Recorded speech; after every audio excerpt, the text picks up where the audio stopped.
கொடுமையான கொலை சம்பவம் குறித்து அமுதன் தாயார் மற்றும் தந்தை ஆகியோர் கூறுகையில், எனது மகன் அமுதன் கோவை இந்துஸ்தான் பொறியியல் கல்லூரியில் விடுதியில் தங்கி 3ஆம் ஆண்டு பொறியியல் படித்து வருகின்ற நிலையில் அந்த விடுதியில் சில மாணவர்கள் கஞ்சா உள்ளிட்ட போதைப் பொருட்களை பயன்படுத்துவதாகவும் அவர்கள் அதை விற்பனை செய்வதாகவும் நிர்வாகத்திடமும் காவல்துறையினரிடமும் புகாரை தெரிவிக்கிறார்கள்.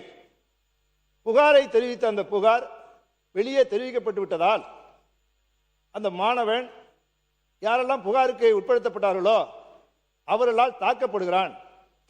தாக்கப்பட்டதற்கு பின்னால் நிர்வாகம் அந்த மாணவனை அழைத்து, நீங்கள் ஹாஸ்டலில் வேண்டாம், வெளியில் போய் தங்கிக் கொள்ளுங்கள் என்று சொல்லிவிடுகிறார்கள். அவர் தன்னுடைய 2ஆம் ஆண்டு படிக்கிற நண்பர் அறையில் தங்கியிருக்கிறார். இந்த நிலையிலே தான் கடந்த 10/8/2026 அன்று தன்னுடைய நண்பரோடு கல்லூரிக்கு காலை 9 மணிக்கு வருகிறார். 9 மணிக்கு வருகிற பொழுது தீபக் என்கிற ஒரு மாணவன், அவரோடு 20 பேர், இவர்கள் சேர்ந்து அவர் அப்படியே குண்டு கட்டாக தூக்கி கொண்டு பக்கத்தில் இருக்கிற மைதானத்திற்கு கொண்டு சென்று அங்கே இரும்பு கம்பிகளால் அடித்தும் கத்தியால் குத்தியும் கொலை செய்யப்படுகிறார். 20 பேர் கொண்ட கும்பல் அவரை கொலை செய்திருக்கிறார் என்று பெற்றோர்கள் கதறி கூறுகிறார்கள். இந்த சம்பவம் குறித்து கல்லூரி நிர்வாகம் கூறுகிற பொழுது முதல்வர், டீன், PRO ஆகியோர் என்ன சொல்கிறார்கள் சொன்னால், அவர் எந்த விதமான போதைப் பொருள் குறித்த புகாரையும் தெரிவிக்கவில்லை. அந்த சம்பந்தப்பட்டவர்கள் எங்கள் கல்லூரிக்கும் அவர்களுக்கும் சம்பந்தம் இல்லை என்று அவர்கள் பேட்டியிலே சொல்கிறார்கள். அதே போல இன்னொரு கொடுமை என்னன்னு சொன்னால், காவல்துறையுடைய உயர் அதிகாரி சொல்கிறார், இது சீனியர் ஜூனியர் சண்டை, ஒரு செல்போன் சம்பந்தப்பட்ட பிரச்சனை. அது மட்டுமல்லாமல் இது ஒரு கோஷ்டி மோதல் என்று சொல்கிறார். எப்படி ஒருவரை 20 பேர் தூக்கி கொண்டு போய் கொலை செய்கிறார்கள், அது எப்படி கோஷ்டி மோதலாக முடியும் என்பதை இந்த நேரத்தில் நான் இந்த அவையை கேட்க விரும்புகிறேன்.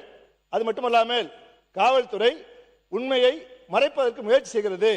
கல்லூரி நிர்வாகம் தங்களுடைய பெயர் கெட்டுவிடக் கூடாது என்பதற்காக அவர்களும் உண்மையை மறைக்கிறார்கள். இதில் அரசு உண்மையை உடனே வெளிக்கொணர வேண்டும் என இந்த நேரத்தில் கேட்டுக்கொள்கிறேன். எல்லாவற்றுக்கும் மேலாக கொலை சம்பவத்தில் நேரடியாக ஈடுபட்டவர்களில் இன்னும் சில பேர் கைது செய்யப்படாமல் இருக்கிறார்கள் என்று சொல்கிறார்கள். அவர்களும் கைது செய்யப்பட வேண்டும். சட்டத்தின் முன்னால் அவர்களுக்கு உரிய நடவடிக்கையை இந்த அரசு தீவிரமாக உடனடியாக முயற்சி செய்து எடுத்துட வேண்டும் என வேண்டுகோள் வைக்கிறேன். 6 லட்சம் ரூபாய் அந்த குடும்பத்திற்கு அரசின் சார்பாக நிவாரணம் வழங்கப்பட்டிருக்கிறது. அது போதாது. ஒரு ஒடுக்கப்பட்ட சமுதாயத்தை சேர்ந்த மாணவன் இறந்திருக்கிறார். எனவே அவர்களுக்கு அந்த குடும்பத்திற்கு 25 லட்சம் ரூபாய் நிவாரணம் வழங்கிட வேண்டும் என்பதனையும் இந்த அவையில் நான் வலியுறுத்தி கேட்டுக்கொள்கிறேன். அது மட்டுமல்லாமல் திருவாற்றியூர்ல தனுஷ் என்கிற பள்ளி மாணவன் கொலை செய்யப்பட்டிருக்கிறார். அதற்கும் அந்த பகுதியில் உளவிய இந்த போதைப் பொருள் தான் காரணம் என்று சொல்கிறார்கள்.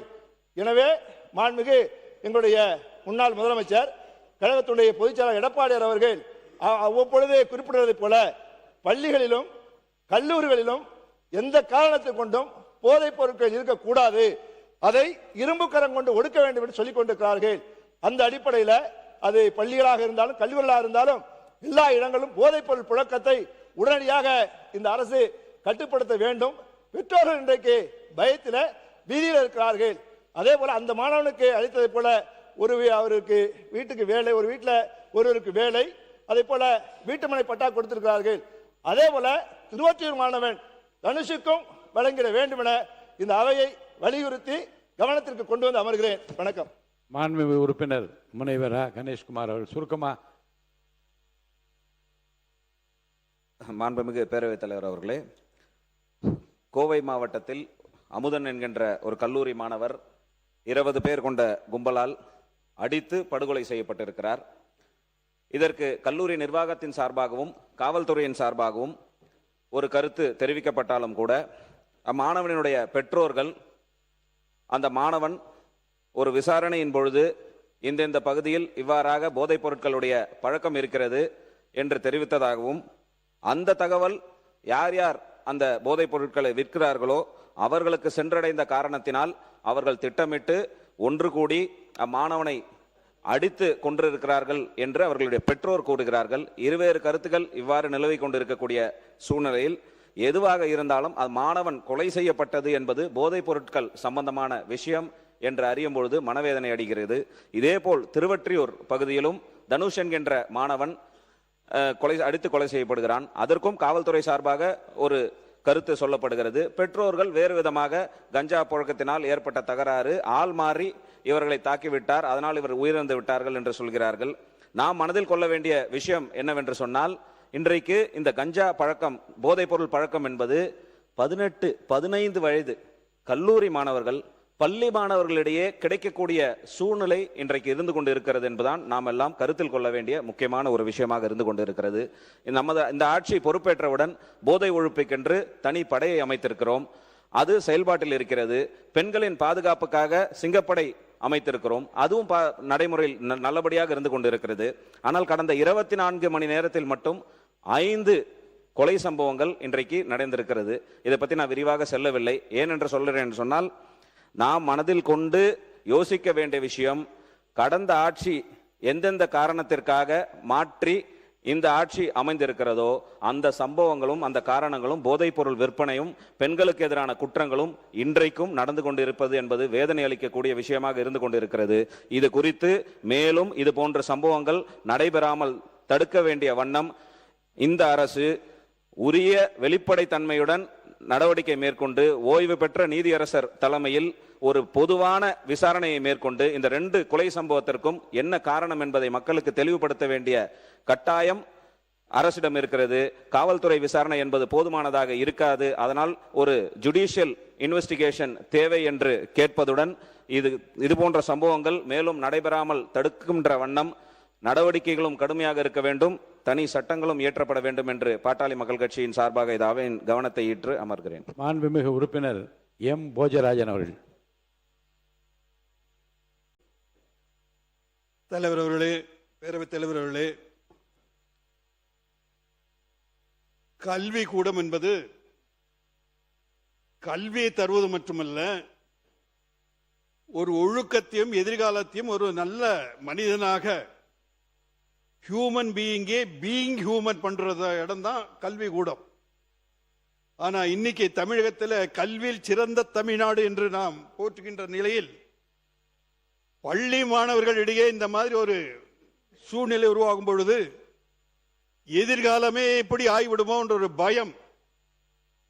ஆகவே தயவு செய்து சம்பந்தப்பட்ட அமைச்சர் பெருமக்களையும் கேட்டுக்கொள்வதென்றால், பல்வேறு கருத்துக்களை சொல்லுகிறார்கள். பத்திரிகையிலே ஒரு செய்தி வருகிறது, தொலைக்காட்சிகளிலே ஒரு செய்தி வருகிறது, காவல்துறையை ஒன்று சொல்லுகிறார்கள், பெற்றோர்கள் ஒரு செய்தியை சொல்லுகிறார்கள். இதில் எது உண்மை என்பதே புரிந்து கொள்ள முடியவில்லை.